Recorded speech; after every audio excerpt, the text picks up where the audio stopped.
한국 드라마의 새로운 바람을 일으킨 드라마 오징어 게임. 오늘은 이 드라마의 개인적이고 주관적인 제 의견을 말해볼까 합니다. 첫 번째로, 우리 어디서 본 적 있니?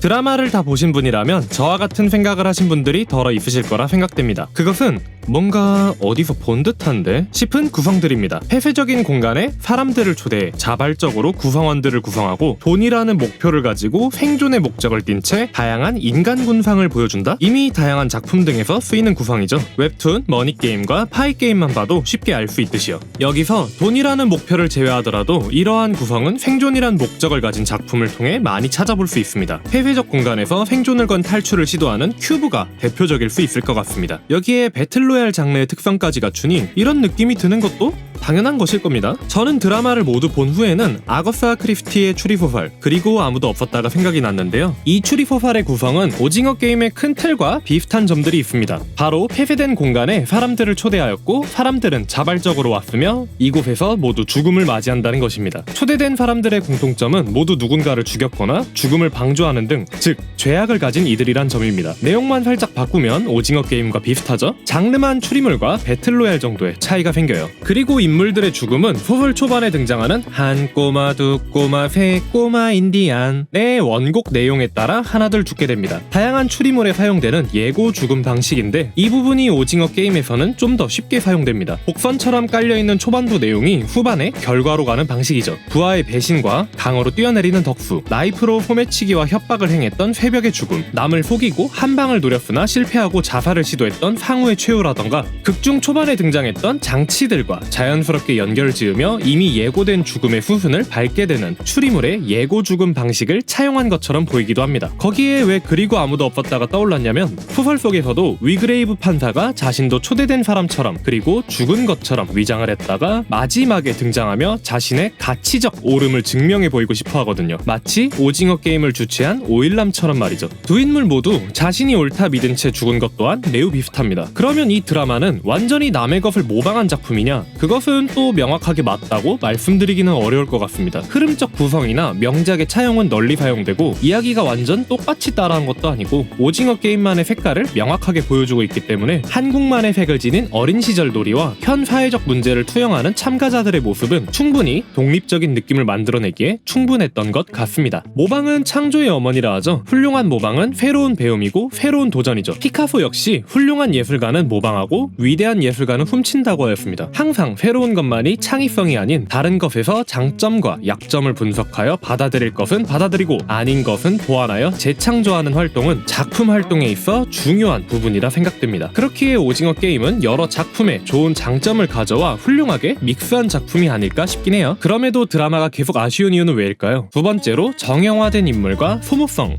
이유가 아닐까 싶습니다. 오징어 게임 같은 배틀로얄 장르는 생존을 목적으로 상황에 따라 뭉치거나 개인전을 거치며 최종전에 도달하는 이야기가 대부분입니다. 그 중에서 이야기를 이끌어갈 인물들 간의 갈등이 중요한 요소일 텐데요. 배우들의 연기가 워낙 좋아서 보는 중간에는 캐릭터를 참 잘 만들고 입체적이다 라는 생각이 있었지만 정작 다 보고 난 후에는 근데 왜 이렇게 밋밋했지? 라는 생각이 지배적으로 들었습니다. 이 부분에 있어서 저는 드라마 워킹데드를 떠올렸습니다. 이들을 지배 또는 제약하는 존재가 있고 이 안에서 생존을 건 인물들이 모여 갈등이 생기죠. 특히나 워킹데드 같은 디스토피아 장르에서는 다양한 인간 군상만큼 인물들이 얼만큼 입체적으로 나오냐에 따라 재미가 갈린다 생각돼요. 문제를 만든 것은 좀비이지만 이들의 갈등은 결국 서로의 이해관계가 얽히고 얽힌 인간관계와 인물들의 인간성에서 비롯되며 이 문제를 해결하고 서로를 이해하는 과정이 워킹데드 속 진정한 재미라 생각합니다. 근데 오징어 게임은 이런 부분이 모자라요. 그저 각자 사연이 있는 사람들이 모였고 특정한 인간상을 대변하고 있는 인물들이 분포해 있다 정도로만 느껴집니다. 거기에 이해관계가 얄팍해요. 그나마 기훈과 상우는 동네 친구이다 외에는 게임 중에 생기는 해프닝만 있을 뿐이고 게임 취소 때 각자의 사연만 조명해줄 뿐 진짜 저라도 상우처럼 그냥 팍팍 밀어버려도 어차피 잘 알지도 못하는 사이인데 뭐 어때? 이러고 말 것 같아요. 인물들이 어떤 이해관계도 얽혀들어가지 않고 서로 밋밋하게 알아가며 이야기가 흘러가니까 상황이 닥쳤을 때 크게 납득이 되지 않았어요. 그리고 인물들이 정형화된 느낌과 소모적으로 희생됐다는 느낌도 버릴 수가 없었습니다. 각자 인물들의 사연은 다들 있어 보여요. 자기적이긴 하지만 괜찮아 보인단 말이죠. 근데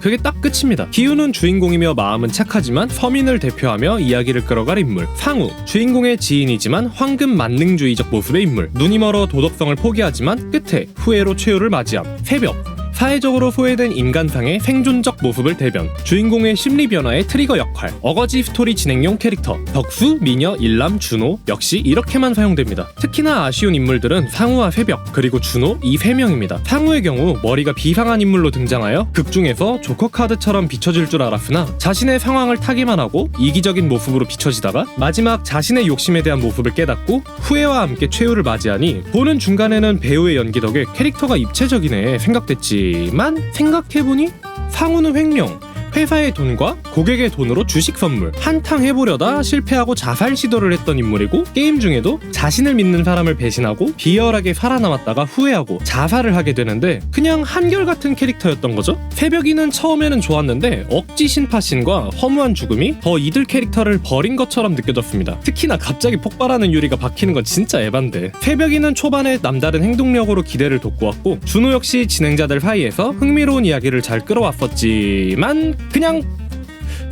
죽었습니다. 진짜 그냥 흐름 싸개가 돼버린 거예요. 저는 준호와 새벽의 행동력으로 상황이 생기고 지배적 위치에 있는 자들과 게임 속 인물들의 상황이 뒤바뀌거나 동등해지며 서로의 대립을 통해 처절해지거나 이겨냄으로써 시원한 해소감을 느낄 수 있게끔 끝이 났으면 하는 마음이 계속 들었으나 인물들이 어떠한 납득이 되는 이해관계를 성립하지 못하고 이야기 진행을 위해 소모적으로 사용되고 끝나버렸죠. 만약 새벽이 지영의 죽음을 통해 간절한 우승이 아닌 초반처럼 상황을 파악해 또 다른 상황을 만들어내는 모습이라던가 준호가 조커 카드가 되어 판을 뒤집으며 이들이 개인의 사정으로 모였으나 끝에서 뭉친다는 식으로 흘러갔다면 자연스레 이러한 연결이 인물의 입체성과 이해관계가 빠르게 엉켰다 풀리는 식의 드라마를 만들어낼 수 있지 않았을까 싶네요. 네, 개소리였습니다. 진짜 솔직히 9화에서 간절히 바랬습니다. 준호가 떨어진 이 절벽, 모든 장르를 통틀어 최고의 안전장비인 부상을 입은 채 바다로 떨어졌는데 야 진짜 안 와? 워킹데드를 예로 다시 들어보면 맨 처음 1화부터 복잡하지만 단순한 이해관계를 만들어냅니다. 범인과 대치 중 총상을 입고 의식을 잃은 주인공 릭. 그 사이 좀비 사태가 발생했고 주인공이 깨어나 가족을 찾으니 자신의 동료가 가족을 구해준 상황. 근데 이 상황이 어쩐지 묘합니다. 이유는 자신의 동료와 사랑에 빠진 아내의 모습과 그로 인해 자신의 생존을 달가워하지 않는 듯한 동료의 모습. 남편의 회생으로 고뇌에 빠진 아내. 내 거친 생각과 불안한 눈빛의 아들. 생존을 목표로 급하게 모인 여러 모습의 인간들 과 의견이 갈리며 갈등이 생기는 이게 시즌 1 초반의 이야기입니다. 벌써 흥미진진하죠? 지금은 존망과 명작 사이에서 9천을 맴도는 작품이지만 이러한 작품과 비교해봤을 때 오징어 게임 속 인물들은 그저 소모적으로 사용된 자신의 컨셉에 맞춰 정형화된 인물들이란 생각밖에 들지 않더군요. 이렇게 인물 간의 큰 연결고리나 이해관계가 성립이 안 되니 일람이가 기운이 아빠냐 아니냐가 중요한 화제로 이야기되고 있는 것이 아닌가 싶습니다. 그게 뭐가 중요하다고? 정말 달고나에 찍힌 모양처럼 찍어져 나오는 대표적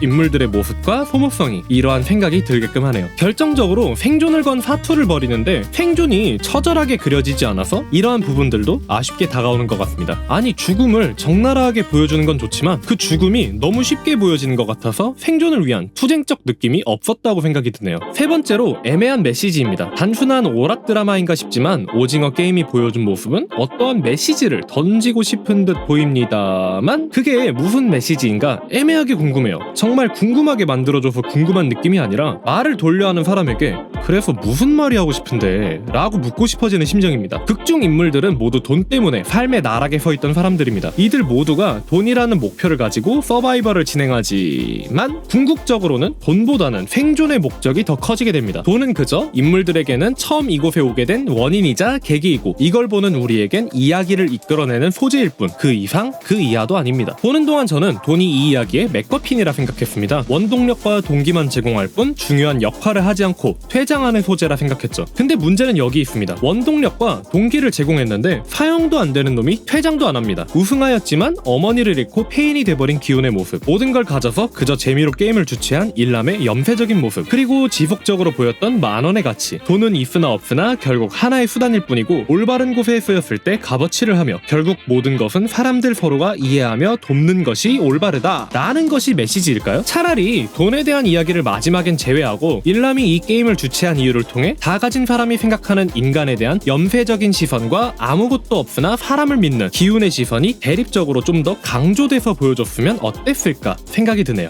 기훈은 마지막에 일람에게 계속 질문을 던지지만 모두 의미 없는 질문입니다. 그 말들이 사실이던 아니던 기훈이 듣고 싶던 질문은 왜였죠. 승부는 기훈이 이겼지만 패배감을 느끼는 것 역시 기훈이었습니다. 원하는 답을 얻지 못한, 원하는 결과를 이루지 못한 게임의 결과와도 같죠. 돈이 목적이었지만 결국 아무것도 아닌 것이 바로 돈이고, 진정 소중한 것은 우리의 마음속에 있는 인간성과 바로 옆에 있는 사랑하는 가족들. 이게 메시지이려나? 기훈과 일람의 대립은 인간의 존엄성에 대한 이야기를 하고 싶었던 게 아닐까? 하는 작은 생각입니다. 마지막으로 오징어 게임입니다. 앞에서 많은 아쉬움에 대해 논한 것 같지만 저는 이 드라마를 재밌게 봤으며 기대보다 완성도 높은 작품이라 생각합니다. 옛날 놀이였던 오징어 게임, 처음 공격자는 외발로 라인을 따라가다 중간을 가로질러야만 자유롭게 두 발이 되어 공격할 수 있습니다. 기훈이는 처음에 타인의 상황에만 갇혀 따라가는 인물이었습니다. 딸과의 이별, 어머니의 병 등 상황을 타개하기 위해 자신의 이유보다는 타인의 상황에 맞춰 움직이는 듯한 수동적 인물이었습니다. 마치 오징어 게임 속 라인을 따라가듯이요. 그는 극의 후반 이전까지는 스스로의 판단보다 누군가를 따라가고 양보하는 모습을 보여줍니다. 하지만 새벽의 죽음을 통해 자신의 마음속 갈등 사이, 즉 중간을 건너며 각성하게 됩니다. 특히나 맨 처음 오징어 게임의 설명과 인물의 설정을 조명하고 극 중간 동안 2화에서 8화를 거치는 중간을 지나 최종장에 들어서는 모습, 계속 강조되던 4, 5, 6 숫자의 중간, 끝에서 끝으로 이동하는 모습. 드라마 시즌 전체가 하나의 오징어 게임이자 중간을 지나 두 발로 끝을 향해 가는 모습처럼 보여서 전체적 구성은 너무나 재밌고 잘 만들지 않았나 생각이 듭니다. 마지막에 기훈은 비행기를 타고 떠나지 않고 오징어 게임에 다시 참가하게 되면 끝이 나는데, 이 모습이 마치 이제 막 중간을 건넌 어떠한 일련의 심적 과정 등을 모두 지나 끝에서 끝으로와 두 발이 자유로워져 공격의 주도권을 쥐고 자유롭게 움직일 수 있는 모습, 정체를 숨기다 자신의 모습을 드러내 부패한 권력에 맞서는 암행어사처럼 보였습니다. 오징어 게임의 게임 방법에 맞춰 드라마 오징어 게임의 내용이 크게 흘러가는 것이죠. 그렇기에 재미만큼 아쉬움도 있었지만 이제 두 발이 자유로워진 암행어사 기훈이 시즌2를 어떻게 이끌고 갈지가 기대가 돼서 기다려지는 것 같습니다. 그 외 배우들의 연기나 디테일하게 잡혀있는 연출, 그랜드 부다페스트 호텔처럼 키치한 컬러와 대비되는 생존의 모습은 시선을 사로잡기엔 충분했던 것 같습니다. 하다보니 영상이 길어진 것 같네요. 긴 영상 시청해주셔서 감사드리고, 작품의 견해는 누구나 차이가 있습니다. 재미로만 들어주시고 또 다른 의견 남겨주시면 저의 시각을 좀 더 넓게 가질 수 있는 기회로 갖겠습니다. 생각해보니 나도 빚이 2억 정도 있고 지금 백수인데 난 왜 초대장이 안 왔지?